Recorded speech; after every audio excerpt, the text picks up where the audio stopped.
Partner होते हैं भवसागर से पार।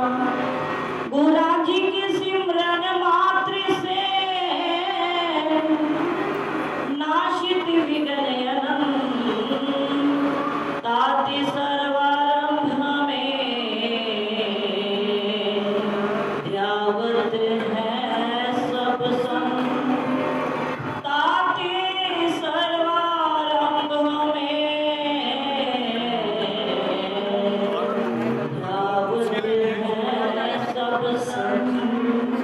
सच्चिदानंद भगवान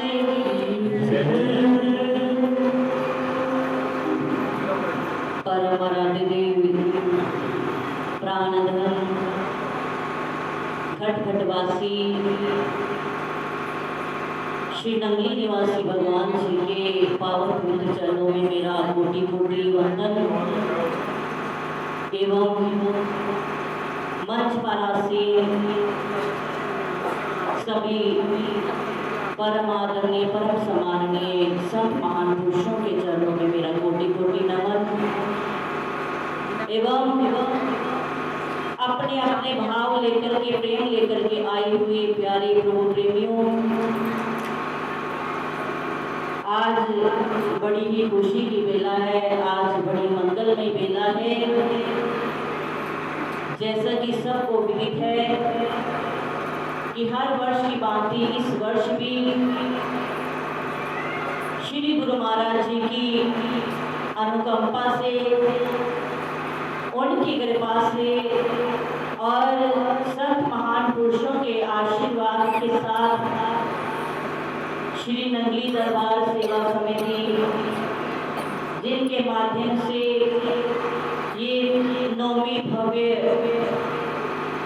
शोभा यात्रा एवं संत समागम बटाला शहर में हो रहा है, तो सभी प्रेमियों ने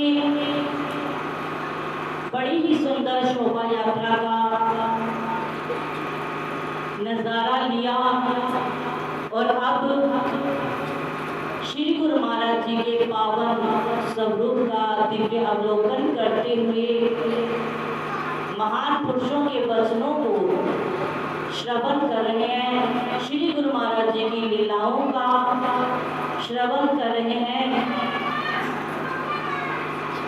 वैसे ये धरती बटाला की सभी महान पुरुषों ने यही कहा है कि ये बटाला की धरती बड़ी पावनी है। बहुत सारे हमारे दरबार के संत महान पुरुषों की ये कर्म भूमि रही है और उनमें से हमारा भी ये सौभाग्य है कि हमारे श्री स्वामी जी महाराज श्री नंगली निवासी भगवान जी के लाल परम पूज्य श्री स्वामी धर्म अलखानंद जी महाराज जी, वो भी उनकी भी कर्म भूमि बटाला ही रही है। उन्होंने अपने जीवन के लगभग 40-45 साल बटाला शहर में बिताए हैं और असंख्य रूहों को श्री गुरु महाराज जी के चरणों से जोड़ा। तो हम कितने सौभाग्यशाली हैं कि श्री नंगली निवासी भगवान जी की चरण शरण हम सबको प्राप्त हुई है। आज हम उनका जन्म उत्सव मना रहे हैं। हम इस लायक नहीं है कि हम ऐसी दिव्य अलौकिक विभूति का जन्म उत्सव मना सके, लेकिन महापुरुषों ने ये कहा है कि हम उनके बच्चे हैं, हम उनके संतान हैं, हमें उनकी संतान कहलाने का सौभाग्य है।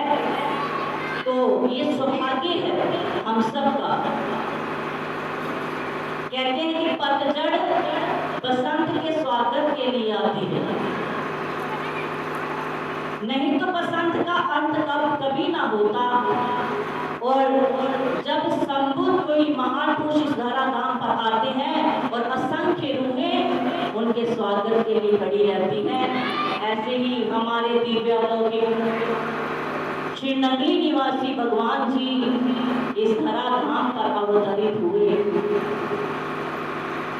और हम जैसे असंख्य अज्ञानी जीव उनके स्वागत के लिए खड़े हैं। और श्री गुरु महाराज जी ने ऐसे आत्मज्ञान का ऐसा हमारे अंदर प्रकाश फैलाया, जन जन का कल्याण किया, असंख्य रूहों को सेवा सिमरन सत्संग में लगा दिया। हमें सौभाग्यशाली अपने आप को मानना होगा कि हम ऐसी शक्ति की संतान है।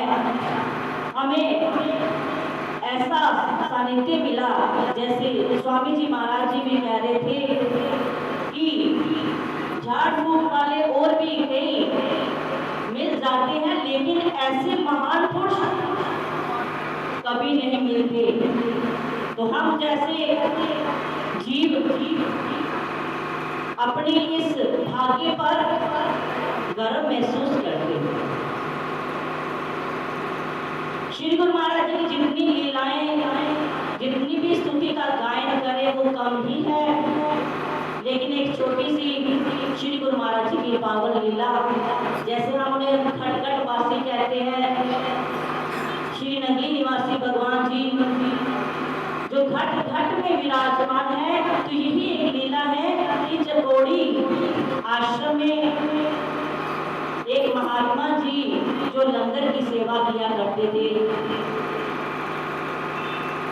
तो एक दिन लंगर से सेवा से निर्मित होकर के अंदर सत्संग हाल में आए, तो क्या देखते हैं कि सभी प्रेमी श्री गुरु महाराज जी की मनोहर छवि को का दर्शन कर रहे हैं, सत्संग सुन रहे हैं, भाव विभोर हो रहे हैं।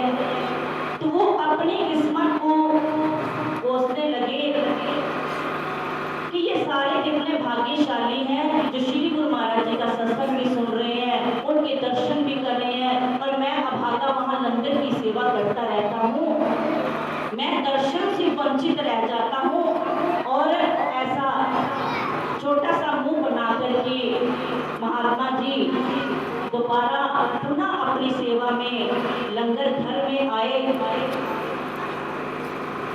तो प्रेमियों जी ध्यान से सुनने वाली है, आप इधर उधर ध्यान ना करके श्री गुरु महाराज जी की लीला पर ध्यान दीजिए।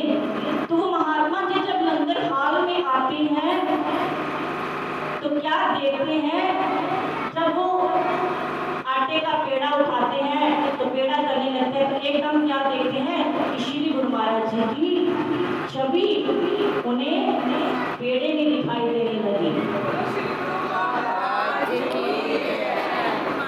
जब वो रोटी बेलने लगे फिर भी क्या देखते हैं, फिर भी उसमें श्री गुरु महाराज जी दिखाई देने लगे, और उनका दिमाग चकरा गया कि ये क्या हो रहा है मेरे साथ। और जब फिर उन्होंने पानी के बर्तन में हाथ डाला तो फिर क्या देखते हैं, श्री गुरु महाराज जी वहां भी दिखाई दे रहे हैं।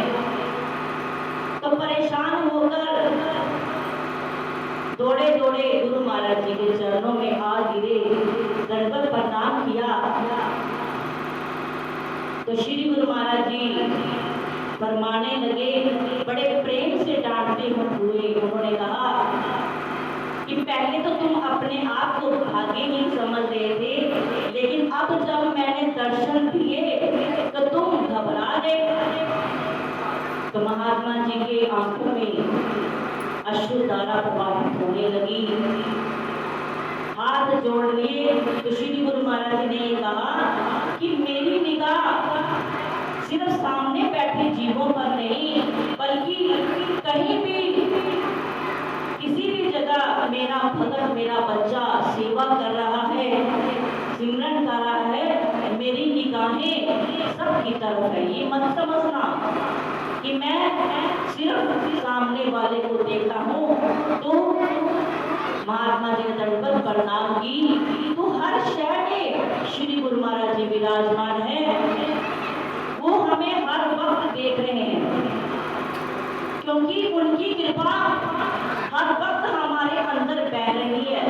जैसे एक पनिहार खाली बर्तन लेकर के जाती है तो उसको भर के ले आती है, ऐसे ही अगर हम सतगुरुदेव जी के दरबार में खाली बर्तन लेकर के जाएं और आगे जाकर के उनके चरणों में प्रार्थना करें, कि गुरु महाराज जी मैं कोरा कागज हूँ, आपने जो लिखना है वो लिख दो, और मेरा बर्तन खाली है, जो भरना है उसे भर दो। ऐसे जो पूर्ण रिक्त होकर के गुरु दरबार में आता है वो झोलियां भर के लेके जाता है। तो प्रेमियों, बड़ी खुशी की बेला है, बड़े आनंद की बेला है कि हम सब खाली झोली लेकर के आए हैं और भर भर के, जैसे शोभा यात्रा में प्रसाद भर भर के सब ले रहे थे, किसी को ये डर नहीं था कि ये ट्राली के नीचे आ जाए, क्योंकि वो प्रेम ही अंदर से हिलोरे खा रहा था। ऐसे ही कृपा रूपी प्रसाद भी यहाँ से झोली भर भर के लेके जाना है। तो हर श्वास नंगली वाले के नाम, इस कार्यक्रम का जो नाम है वो ये है कि हर श्वास नंगली वाले के नाम। जो श्री गुरु महाराज जी ने हमें श्वासों की पूंजी दी है, अगर वो हमारी शब्द के साथ जुड़ जाए तो हर श्वास हर लम्हा श्री गुरु महाराज जी के नाम होगा। जो अजप्पा जाप हमें गुरु महाराज जी ने दिया है, उसमें अगर हमारा ध्यान रम जाए तो फिर सही मायने में हम कह सकते हैं कि हर श्वास नंगली वाले के नाम। तो प्रेमियों, आज के इस उत्सव की लाख लाख बटाला निवासियों को, सभी भक्तों को, सभी प्रेमियों को बहुत बहुत बधाई। बड़े ही दिनों से ये सभी अथक प्रयास से, अथक परिश्रम से लगे हुए हैं सेवा में। जो गुरु महाराज जी ने सेवा का सबक बच्चों को पढ़ाया है, बच्चे उस पर चल करके अपने इस कार्य को कर रहे हैं। तो यही आज गुरु महाराज जी के चरणों में मांगना है कि सेवा, सत्संग और सिमरन का जो आपने हमें गहना दिया है, हम उस पर चल के उसी गहने से सुसज्जित हो जाए हमारा जीवन, यही उनके चरणों में मांग है। तो आइए एक छोटा सा भाव